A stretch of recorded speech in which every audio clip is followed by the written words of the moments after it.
Well, hi everybody. I'm Vicki, and welcome back to my kitchen. I'm so glad to have you here. Now, tonight we're going to talk about the perfect sear. And I'm doing some fajita meat, and I've already gotten it started. Let me show you what I've done.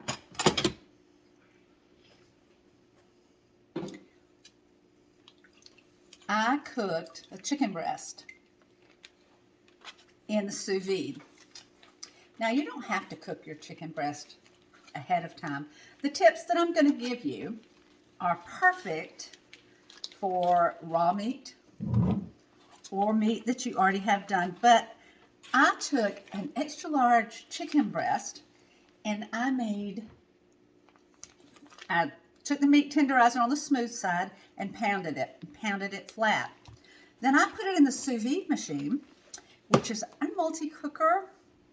And I put it in there for an hour and a half on 140 degrees. So it cooked and the meat is actually done, but it doesn't have a sear on it yet. And that's the thing. You like to have that good sear, whether it's on a steak, a pork chop, chicken, whatever. And there's a couple little steps that you should do in order to get that perfect sear. And we're going to go over it with this chicken. Now, like I said, this chicken is virtually cooked, but it's not pretty, and it doesn't have a perfect sear on it.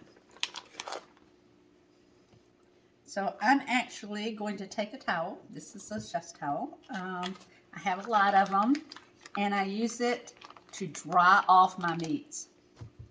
Yes, I'm going to dry the meat off. You think, well, that's going to take all the juice out of it. Actually, it doesn't. The searing seals the juices in. Now, I'm going to save this juice that's in the bag, and I will probably use it when I saute my peppers and onions and mushrooms to go with the fajita. But for right now, let's just concentrate on the meat. Let's get a perfect sear on the meat. And I'm going to go ahead and start our cooker. And I've got the sizzle pan on an induction top so that I can do it in front of you. And I'm going to go ahead and I can take this off and it stops. Put it on and it starts. So I'm going to get the sizzle pan heated up. So I want to do that before I put the meat on. But I'm going to take the meat, put it on the cutting board,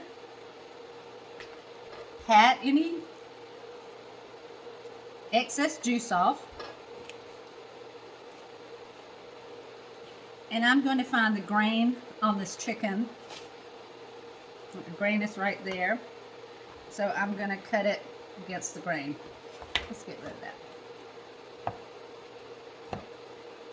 And I suggest having a good sharp knife. I love our forged knives. They're wonderful. And I've got the coated knives as well, but you know, let's see, where's the grain on that one? There it is. I like the forged knives the best. I've had good knives in the past, but I don't think I've ever had as good a set as the Pampered Chef set that I have at this time.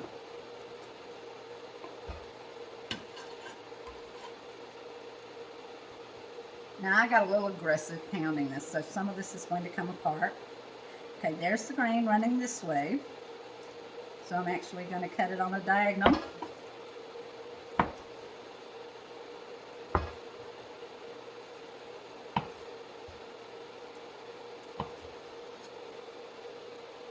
And the sizzle pan's heating up nicely.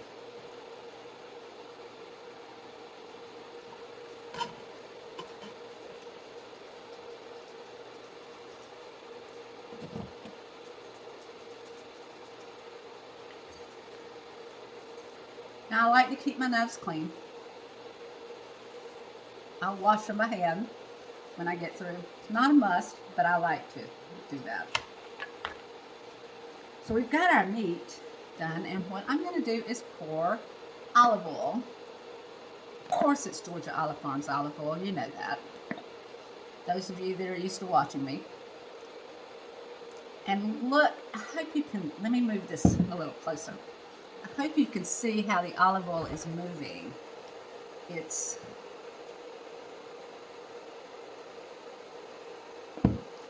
actually moving on the sizzle pan.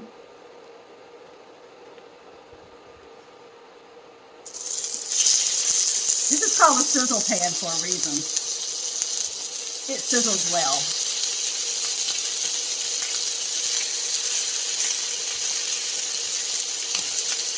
You can actually use this pan as a server as well. Okay, I'm gonna let that sear for just a second. I know, in your heart you want to turn it real quick, right? Well, you need to let it sizzle. You need to let it sear. And see if you can get the meat flat.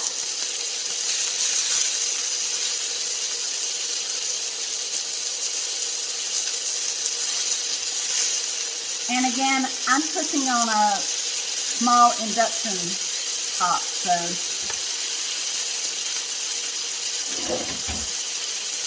I can do this in front of you.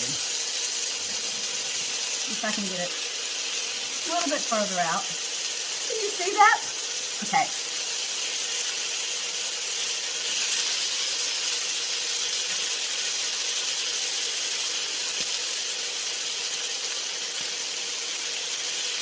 Not ready to flip yet.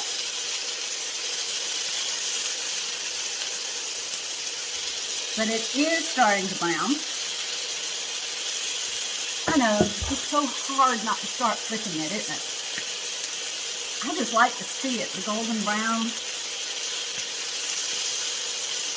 But the searing one side and then the other really well will seal the juices in.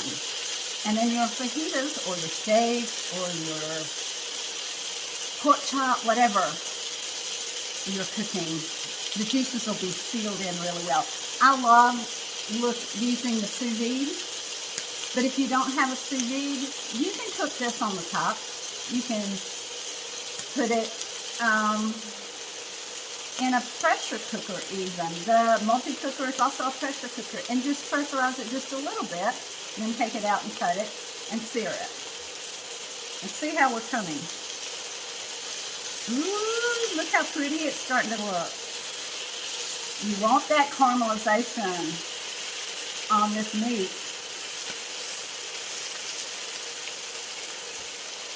And by letting it sit and sizzle for a minute, you're going to get that. Now, our sizzle pan was new last year, but I also used my other cast irons. You have a 12-inch and a 10-inch. You even have a little 5.5-inch that I love to put on the grill for things. But our cast irons are great for doing meat. The multi-cooker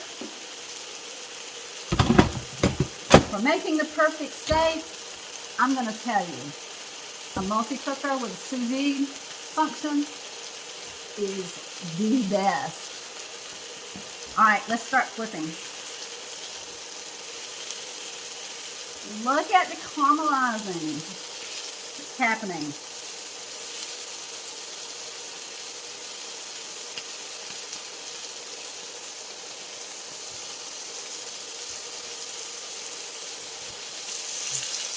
And you can do this on the grill. I actually love putting the sizzle pan on the grill.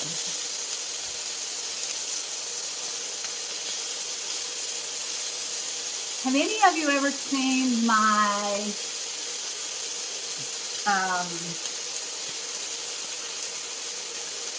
pizza roll-up made in hamburger? It's like a big meatloaf and it's stuffed with all the pizza things and then rolled up, wrapped in bacon, and it's I cook it on the grill in sizzle pan. If you hadn't, you might want to go see that. I'm going to move these out, move these bigger pieces in. But look, I want you to see the caramelizing. Isn't that great? And it's so easy.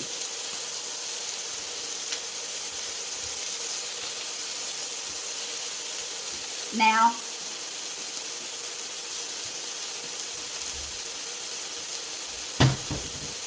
since it is fajita, I'm going to put a little bit of our everything taco seasoning on it.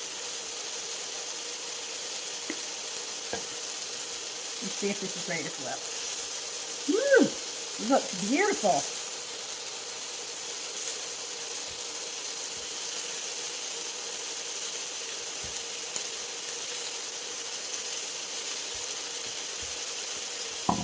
All right. Just a sprinkle of seasoning. And I'm going to put a little bit more olive oil.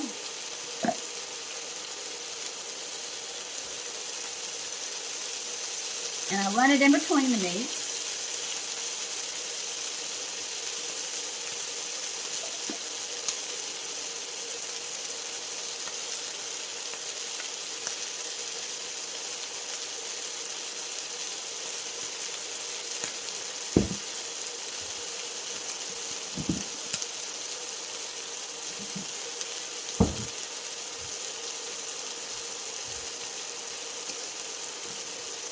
Now, isn't that beautiful?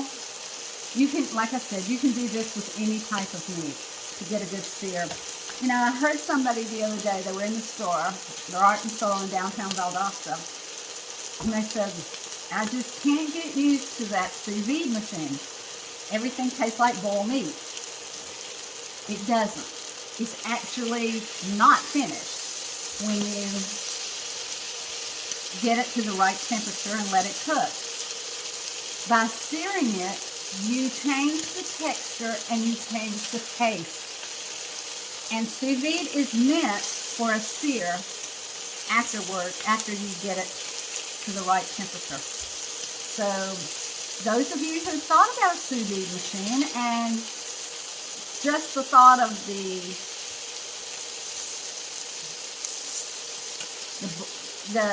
being cooked in water, in a water bath, you really don't have to worry about that because you do need to finish it off with a sear. Now I'm fixing to show you this perfect sear. Look at the chicken. Look at how beautiful it is. And the perfect sear and caramelized. Isn't that beautiful? Wow. Now I'll throw the onions and the peppers and the mushrooms on here and finish up my fajitas. I hope you learned a little bit of something tonight. Please let me know where you're looking at me from. You can even send me some pictures of the meat that you've done. I want to get this off really quick because I want it to quit cooking. Actually, it was cooked before it went on. All we were doing is searing it.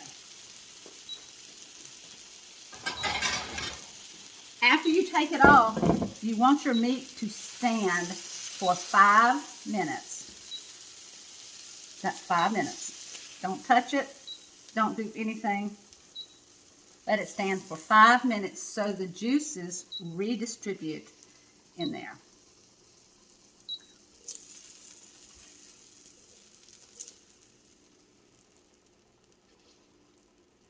And here we are with the perfect sear.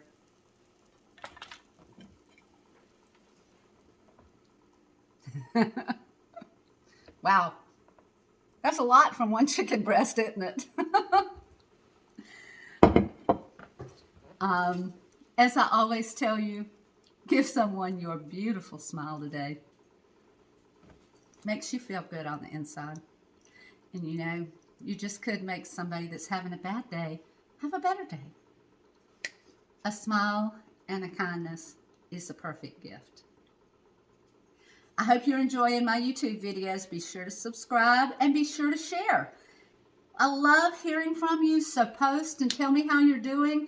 Ask me if you have any questions. As you know, everything you see me using is Pampered Chef. And there's always a link on my videos.